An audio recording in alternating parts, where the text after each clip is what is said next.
안녕하십니까. 5월 8일 아침 5시 37분을 지나고 있습니다. 오늘 우리가 읽을 말씀은 레위기 1장입니다. 창조신앙 시리즈 창세기와 출애굽기에 이어서 레위기에 들어섰습니다. 거룩한 백성. 레위기의 주제는 어쩌면 거룩한 백성이 주제입니다. 일 것입니다. 창조주 하나님의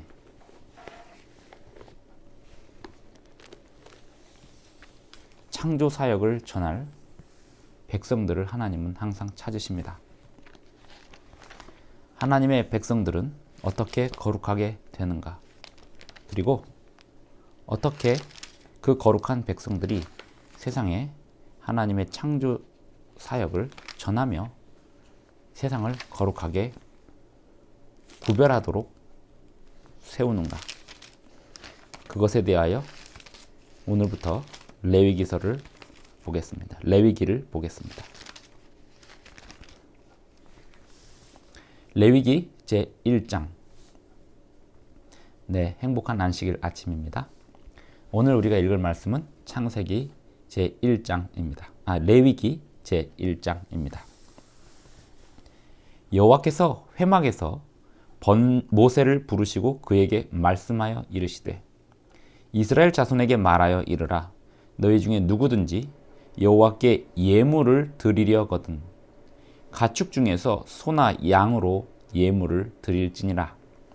그 예물이 소의 번제이면 흠없는 수컷으로 회막문에서 여호와 앞에 기쁘게 받으시도록 드릴지니라.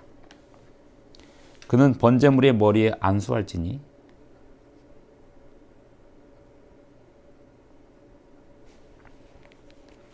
그를 위하여 기쁘게 받으심이 되어 그를 위하여 속죄가 될 것이라.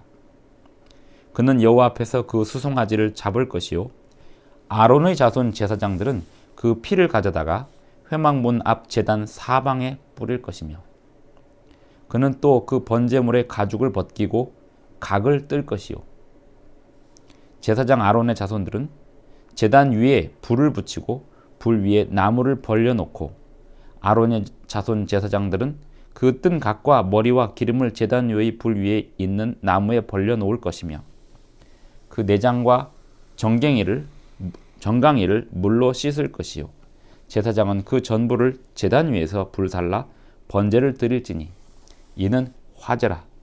여호와께 향기로운 냄새니라. 만일 그 예물이 가축대의 양이나 염소의 번제이면 흠없는 수컷으로 드릴지니 그가 제단 북쪽 여호와 앞에서 그것을 잡을 것이요 아론의 자손 제사장들은 그것의 피를 제단 사방에 뿌릴 것이며 그는 그것의 각을 뜨고 그것의 머리와 그것의 기름을 베어낼 것이요 제사장은 그것을 다 제단 위의 불 위에 있는 나무 위에 벌려놓을 것이며 그 내장과 그 정강이를 물로 씻을 것이요 제사장은 그 전부를 가져다가 제단 위에서 불살라 번제를 드릴지니 이는 화제라. 여호와께 향기로운 냄새니라. 만일 여호와께 드리는 예물이 새의 번제이면 산비둘기나 집비둘기 새끼로 예물을 드릴 것이요 제사장은 그것을 제단으로 가져다가 그것의 머리를 비틀어 끊고 제단 위에서 불사르고 피는 제단 곁에 흘릴 것이며 그것의 모이 주머니와 그 더러운 것은 제거하여 제단 동쪽 재 버리는 곳에 던지고 또 그 날개 자리에서 그 몸을 찢되 아주 찢지 말고 제사장이 그것을 제단 위에 불 위에 있는 나무 위에서 불살라 번제를 드릴지니 이는 화제라. 여호와께 향기로운 냄새니라. 우리가 성경을 볼 때 우리가 평상시에 생각하던 그러한 생각을 집어넣고 성경을 읽지 않도록 주의해야 합니다. 그 얘기는 뭐냐면 우리가 평상시에 생각하고 또 느끼는 바들은 성경을 읽으면서 그 성경 안에서 단어가 정의되고 또 문장이 정의되고 하면 다행이겠지만 우리가 하루를 지내면서 보고 겪고 듣고 하는 내용들은 성경이 정의하는 정의와 다른 정의들을 많이 접하게 됩니다. 향기로운 냄새니라. 이 제물이 불에 타는 이 냄새가 어떻게 향기로운 냄새가 될 수 있을까요? 어떤 사람들은 고기 타는 냄새가 향기로운 냄새가 될 수 있겠죠. 하지만 하나님께 올리는 이 화제가 어떻게 하나님께 향기로운 냄새가 되는지에 대하여는 레위기와 출애굽기 그리고 전체 구속사역의 문맥 안에서 바르게 이해를 해야 하겠습니다. 또한 예물의 의미가 무엇인지 또한 성경 안에서 이해를 해야 하겠습니다. 1절 여호와께서 회막에서 모세를 부르시고 그에게 말씀하여 이르시되 이스라엘 자손에게 말하여 이르라 너희 중에 누구든지 여호와께 예물을 드리려거든. 하나님께 예물을 드리려거든. 그 다음 말씀이 중요합니다. 하나님은 사람과 달라서 그저 아무 것이나 드리면 어쨌든 물질을 좋아하는 그런 사람과는 다른 하나님이십니다. 하나님이 사람에게 예물을 받으실 때는 그 예물의 의미가 무엇일까요? 여호와께 예물을 드리려거든 가축 중에서 소나 양으로 예물을 드릴지니라. 이게 무엇을 의미할까요? 그 예물이 소의 번제이면 흠 없는 수컷으로 회막문에서 여호와 앞에 기쁘게 받으시도록 드릴지니라. 소의 번제이면, 번제는 태울 번제입니다. 소를 태워서 드리는 제물이면 왜 흠없는 수컷일까요? 또 왜 소나 양으로 예물을 드리라고 할까요? 소나 양이 아닌 다른 예물을 드렸던 사람의 이야기가 성경에 있습니다. 가인이 하나님께 예물을 드릴 때 자기가 농사 지은 것으로 하나님께 자랑하듯 드렸습니다. 하지만 그 예물을 하나님은 받으실 수 없으셨습니다. 이유가 무엇일까요? 왜 하나님은 이렇게 희생제물의 예물을 요구하셨을까요? 그 이유는 하나님과 사람 사이에 어떻게 해서 만남이 있었고 어떻게 해서 그 만남이 끊어지게 되었는지를 먼저 이해해야 합니다. 하나님과 사람 사이의 만남은 창조주와 피조물의 만남이었습니다. 하나님이 사람을 창조하신 이후에 사람은 피조물로서 하나님과 만났습니다. 사람이 범죄하기 전에는 하나님을 만남에 있어서 아무런 부담이 없었습니다. 하지만 사람이 범죄한 다음에는 하나님을 만날 수 없게 되었습니다. 그리하여 하나님은 사람에게 여인의 후손이라는 메시아에 대한 예언을 주시고 다시 만날 수 있도록 가죽옷을 지어 입히시면서 희생 제물에 대한 지식을 가르쳐 주셨습니다. 사람이 하나님을 만나려면 속죄, 죄를 해결하고 만나야 했습니다. 그래서 죄를 해결하는 방법은 죄의 값을 제물이 대신 치르게 하는 거였습니다. 그렇게 함으로 사람은 죄를 미워하게 되고 죄를 다시 반복하지 않고 싶게 하는 효과를 내게 하였습니다. 소의 번제이면 흠없는 수컷으로, 이 흠없는 수컷이란 남자로 오실 예수님을 상징하고 있었습니다. 하나님께 기쁘게 받으시도록 어떻게 하면 기쁘게 받으실 수 있었냐면 4절 그는 번제물의 머리에 안수할지니. 안수는 항상 높은 곳에서 높은 사람이 낮은 사람에게 하는 그런 개념이 아니라 죄인이 안수는 물론 선지자가 왕에게 안수하는 경우도 있습니다. 또 장로 안수, 집사 안수 이런 안수도 있지만 레위기에서 말하는 이 안수는 죄인이 자신의 죄를 짐승에게 전가시키는, 다 뒤집어 씌우는 그러한 예식이 안수입니다. 그는 번제물의 머리에 안수할지니 그를 위하여 기쁘게 받으심이 되어 그를 위하여 속죄가 될 것이라. 머리에 안수한다고 해서 그냥 무조건 죄가 전가되는 것만은 아닙니다. 그렇게 안수하고 그 제물이 자기 대신 죽는 모습을 볼 때 죄인의 양심이 깨끗하게 되기를 하나님은 기대하셨던 것입니다. 5절, 그는 여호와 앞에서 그 수송아지를 잡을 것이요 아론의 자손 제사장들은 그 피를 가져다가 회막문 앞 제단 사방에 뿌릴 것이며 흠없는 수컷 소가 자기 대신 피를 흘리는 모습을 볼 때 죄인은 죄에 대하여 각성, 다시는 죄를 짓지 않고 싶은 그런 마음이 갖게 됩니다. 그런 마음을 갖게 됩니다. 6절, 그는 또 그 번제물의 가죽을 벗기고 각을 뜰 것이요 제사장 아론의 자손들은 제단 위에 불을 붙이고 불 위에 나무를 벌려놓고 아론의 자손 제사장들은 그 뜬 각과 머리와 기름을 제단 위에 불 위에 있는 나무에 벌려놓을 것이며 그 내장과 정강이를 물로 씻을 것이요 제사장은 그 전부를 제단 위에서 불살라 번제를 드릴지니 태울 번자 이는 화제라 불화자 불화 불로 드리는 제사 여호와께 향기로운 냄새니라. 어떻게 하나님께 향기로운 냄새가 되었을까요? 죄인의 죄가 제물에게 전가되어서 그 제물이 완전히 불에 타는 냄새가 하나님을 기쁘게 하는 거였습니다.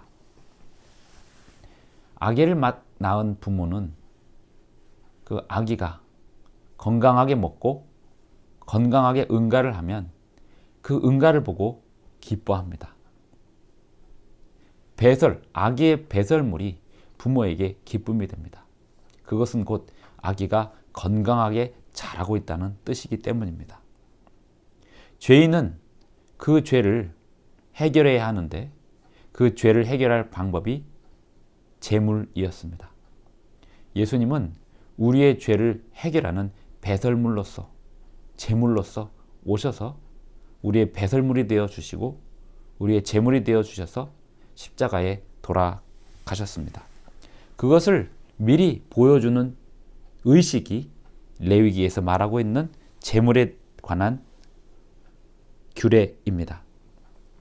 10절, 만일 그 예물이 가축대의 양이나 염소의 번제이면 흠없는 수컷으로 드릴지니 그가 제단 북쪽 여호와 앞에서 그것을 잡을 것이요 아론의 자손 제사장들은 그것의 피를 제단 사방에 뿌릴 것이며 그는 그것의 각을 뜨고 그것의 머리와 그것의 기름을 베어낼 것이요 제사장은 그것을 다 제단 위의 불 위에 있는 나무 위에 벌려놓을 것이며 그 내장과 정강이를 물로 씻을 것이며 제사장은 그 전부를 가져다가 제단 위에서 불살라 번제를 드릴지니 이는 화제라 여호와께 향기로운 냄새니라.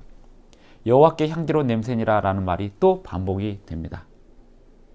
하나님이 가장 바라시는 것은 죄인이 죄를 다 자복하고 요한일서 1장 9절에 보면 만일 우리가 우리 죄를 자복하면 저는 미쁘시고 이로사 우리 죄를 사하시며 이렇게 말씀하고 있습니다. 여호와께 향기로운 냄새니라. 하나님께 가장 향기로운 냄새고 하나님이 가장 기뻐하시는 것은 우리의 죄를 자복하는 것입니다. 우리가 우리의 죄를 온전히 예수님에게 드릴 때 예수님의 이름으로 기도하라는 말은 그런 뜻이었습니다. 14절, 그럴 때 하나님은 그 죄가 온전히 소멸되는 것을 기뻐하십니다. 왜냐하면 우리와 다시 함께 살기 위해서 하나님은 이 속죄 사역을 준비하셨기 때문입니다. 14절, 만일 여호와께 드리는 예물이 새의 번제이면 산 비둘기나 집 비둘기 새끼로 예물을 드릴 것이요. 새의 번제는 왜 드렸냐면 소나 양으로 드릴 만한 경제적 능력이 없는 사람들은 산 비둘기를 잡아서 또는 집 비둘기 새끼로 하나님께 예물을 드릴 수 있었습니다. 어쨌든 생명체였습니다. 그 생명체들이 자신의 죄를 뒤집어 쓰고 희생당하는 모습을 보면서 예수님의 희생을 미리 볼 수 있게 하였습니다. 제사장은 그것을 제단으로 가져다가 그것의 머리를 비틀어 끊고 제단 위에서 불사르고 피는 제단 곁에 흘릴 것이며 그것의 모이 주머니와 그 더러운 것은 제거하여 제단 동쪽 재버리는 곳에 던지고 이 제물을 잡을 때 그 제물을 어떻게 잡는지에 대한 구체적인 방법까지도 다 기록을 해 두었습니다. 17절 또 그 날개 자리에서 그 몸을 찢되 아주 찢지 말고 제사장이 그것을 제단 위에 불 위에 있는 나무 위에서 불살라 번제를 드릴지니 이는 화제라 여호와께 향기로운 냄새니라. 다시 한번 여호와께 향기로운 냄새니라라는 말이 반복이 되고 있습니다. 하나님께 가장 향기로운 냄새는 어떤 냄새일까요? 우리의 죄가 타는 냄새입니다. 하나님이 우리에게서 받으시고 싶은 가장 큰, 가장 좋은 선물은 아이러니하게도 우리의 죄입니다. 우리의 죄를 완전히 자복하는 것. 로마서 3장은 그래서 우리의 죄를 하나님이 기뻐하신다고 하여서 우리가 더 죄를 지을 수 있느냐? 그럴 수는 없다. 이런 얘기를 하고 있는 것입니다. 하나님이 우리에게 받으시고 싶은 최고의 선물이 죄라고 하는 사실은 이건 역설이고 아이러니입니다. 하지만 우리가 우리의 죄를 하나님께 온전히 드리지 않고서는 결코 우린 하나님께 영광을 돌릴 수도 없고 우린 하나님을 만날 수도 없습니다. 죄를 자복하지 않고 하나님을 만난다면 우리는 하나님의 빛에 소멸되고 말 것입니다. 가인의 제물을 하나님 받으실 수 없었던 이유는 하늘에서 내려오는 불이 가인을 태워버릴 것이었기 때문이었습니다. 아벨은 그 희생 제물에 불이 붙음으로 그 아벨의 죄가 타고 아벨의 속죄가 이루어졌지만 가인은 그 제물을 드리지 않고 자신의 업적을 자랑함으로 하나님께 예배를 드리다가 불에 타 소멸될 지경에 있었습니다만 하나님이 은혜로 그 제물을 받으시지 않으시고 그 제물에 불을 붙이지 않으셨습니다. 만약에 가인의 제물에 하나님께서 불로 응답하셨다면 가인이 불에 타 버릴 것이었습니다.